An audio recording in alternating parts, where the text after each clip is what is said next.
Please take notice that this is the time set for the public hearing on the matter in terms of a notice of a suspension hearing and notice of the commission's intent to suspend with salary. At this hearing, the commission will determine whether a suspension order entered April 14, 2025 is still warranted following the presidential pardon, and if not, to determine whether respondent poses a substantial threat of serious harm to the public or to the administration of justice based upon United States versus Michele Fiore 2.24 CR 155, see NRS 1.4675. Pursuant to NRS 1.46755, the commission provides 7 days of notice of intent to suspend with salary and an opportunity to respond. This is the time in which that response will take place. The commission has received the following exhibits to consider in their deliberations: the superseding criminal indictment, a certified trial transcripts from Judge Fiore's federal criminal trial, a certified copy of the jury verdict, a motion for judgment of acquittal, reply to the motion for judgment of acquittal, motion for new trial, and reply to motion for new trial, order denying motions for acquittal and new trial, and emails sent to the commission from the public in favor of and in opposition to Judge Fiore returning to the bench. From what I understand, these are a sampling of the emails and correspondence that has been submitted both for and against reinstatement of Judge Fiore, and the commission will consider that as part of the evidence that they will be reviewing in closed session relative to this case. Is there any motions or anything of that nature to come before the commission before Judge Fiore and her counsel address the commission? With that being said, the floor is yours, Mr. Armini. Thank you, Mr. Armstrong. And I just would ask that the amount of letters that were in favor for Ms. Fiore be part of the public record at some point. I know that I also submitted character letters. I apologize if they're duplicative of some of the emails that you received because I wasn't sure who was going to have time to do emails.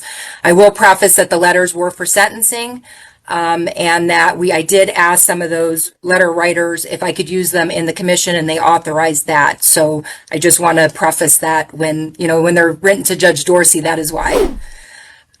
But thank you for the opportunity to address this honorable commission. As I've stated, my name is Paola Armeni, and I have the honor of representing Judge Michele Fiore. As Mr. Armstrong laid out, the question before you today is whether the suspension order is still warranted.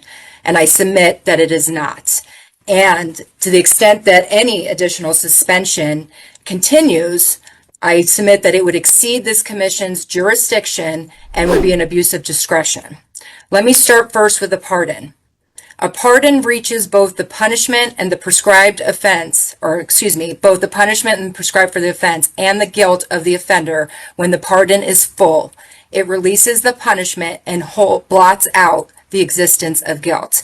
That is from Ex parte Garland, which is 71 U.S. 333, an 1866 case from our United States Supreme Court. That is also the same law in the state of Nevada in State versus Demuke. A full pardon effectively removes all penalties and disqualifications arising from a conviction, even though conviction itself remains on the record. This was an unconditional full pardon by the President of the United States, who exercised his authority pursuant to our United States Constitution. Originally, when this commission suspended Ms. Fiore, Judge Fiore, you did so with salary, and that was pursuant to the initial indictment, and there wasn't much challenge with that. Thereafter, when the jury verdict came about, the commission then exercised its authority under NRS 1.4675, subsection 2, subsection B, when a jury found her guilty.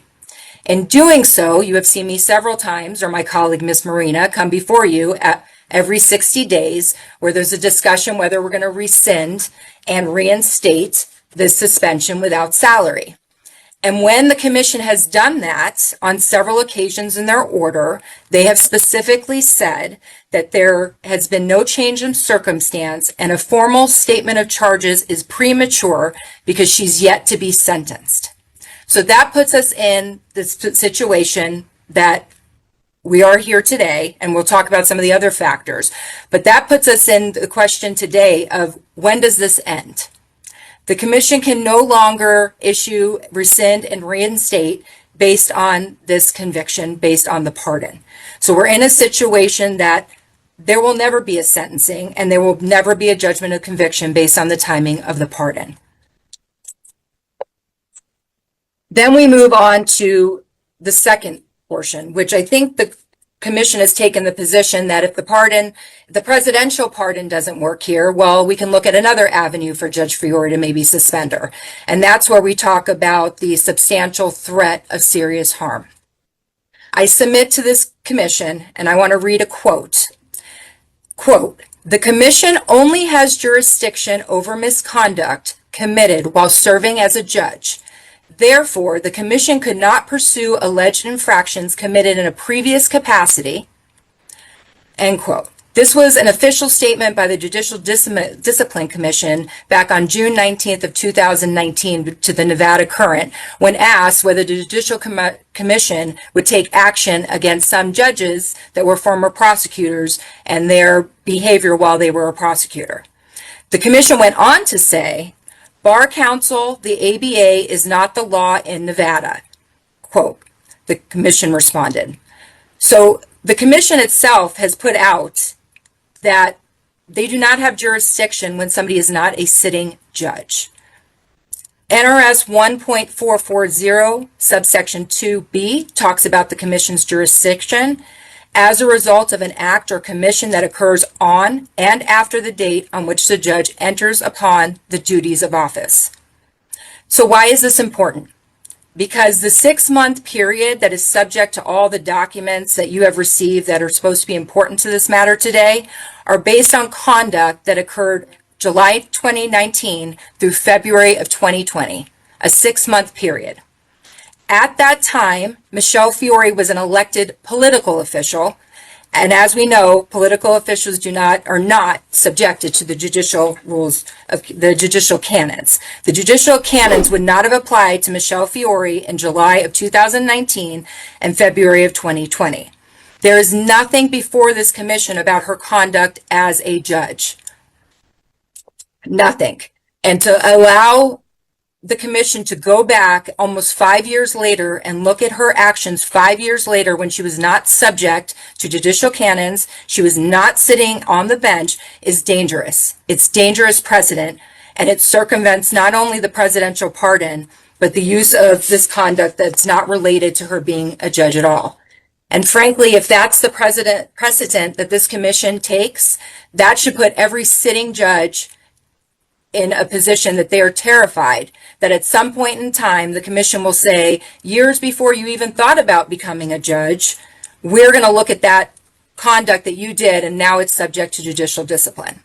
So I submit to this commission, there is no jurisdiction to use the accusations in the federal criminal case against Ms. Fiore as a basis to suspend her. Now, lastly, the commission, I think, and frankly, I didn't want to address this, but I want to make sure we cover all bases. The jurisdiction, if the commission finds there's no jurisdiction, I don't even think we get to this next section, but I will touch on it, which is a substantial threat of serious harm. We are now 10 months after the initial order of suspension. For the first time in those 10 months, we now have a new subsection that Ms. Fiore is subject to, which is 1.4675 subsection 4. In that subsection, it talks about pending a final disposition of the complaint. I have not seen a complaint in this case related to anything other than the United States District Court case, so I would submit that this section doesn't even apply. But even so, if we want to take a look at substantial threat of serious harm, let me start here. In a federal case, and I apologize if some of you already know this, the Bail Reform Act is what is responsible for determining whether somebody is released or detained in a federal case. Part of that analysis, similar to state court, is are they a danger to the community? In this case, Judge Fiore wasn't arrested, a summons was issued, she was given a personal recognizance. The government did not request her detention at the time that she came before the court initially on her arraignment. After she was convicted by the jury, the government did not ask for detention. Those all show on its face that she is not a danger to the community.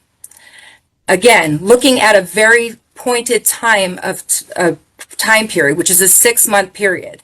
To rely on this 6-month period of alleged bad behavior or bad conduct would ignore all the good she has done in her years of public service. Now, Mr. Dahl was kind enough to share some of the negative comments that were received by the Judicial Commission yesterday, and I appreciate that. But I would ask you to be very careful in reviewing those and be skeptical, if not, of who's making those requests about not allowing Judge Fiore to get back on the bench. And this is why. For one example, Molly Taylor wrote an email to the Judicial Commission. Molly Taylor led the Expel Michele Fiore recall effort years ago. She was actually charged with violating a misdemeanor, NRS 3.306.015, and there was no evidence of violation by Ms. Fiore. So that is just one person that you received a letter for that has now a negative effect. I don't know how many letters were submitted. I know I was copied on some of them, and I was told by others they wrote them. I want to remind you that back when I stood in front of you in October, all the Nye County commissioners were in favor of Ms. Fiore and still very supportive of her, despite the accusations. 2 of them, I understand, have since sent another email to the Judicial Commission in support of her. And I would ask you to look at the letters that really, from the people that actually know her, the character letters that you've received, people that have known her for years and know who she is, that the 6 months of bad conduct should not blemish her and have you guys decide that she's a substantial risk to the community. So let's talk about it. I know in the order from Judge Dorsey and in the media, a lot of it's about all the affluent people that came in and testified during her trial. Well, I submit that you're going to have some letters from other affluent people that have shown great support for Michele Fiore during this time. Those include Bob Coffin, who said she's one of the hardest working public officials he's ever known. Community outreach efforts were unparalleled. Former Mayor Jan Jones Blackhurst, who stated all the good she had done and doing the right thing for her constituents and her community. Tick Segerblum, Ricky Barlow. Those are just some of the names of the people in our community that everybody thinks very highly of that also continue to support Judge Fiore. And those are some people, but there are plenty other people like you and I that just are in the community that have seen the good that she has done that wanted to express support for her. And you have all of that. What you don't see is other things like Michele Fiore has done. She is the person that puts that tiny touch on her communication and her relationships with the people in her community, whether it's birthday cards to the people in her ward, thank you notes, personally handwritten thank you notes to the firefighters of Las Vegas Fire and Rescue for their years of service. She's opened her home for pasta nights for her community to come in and eat with her. She's hosted Christmas events, 4th of July, Easter egg hunts for events for families, all when she was in Ward 6, when all this conduct happened.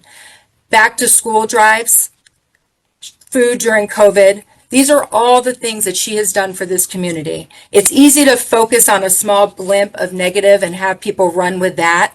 But I would submit to this commission that 1/4 of her service to the community is more than most people will ever do in their lifetime. 1/4. Judge Fiore has been suspended for 10 months now already. There is no basis to continue her suspension, and we ask that it's rescinded. Thank you for your time, and I'm happy to answer any questions. Thank you for that submittal. At this time, the commission will go into private session in order to deliberate on this matter. We thank you for your presentation, and we will let you know once we have made a decision. Thank you. This public session is now adjourned.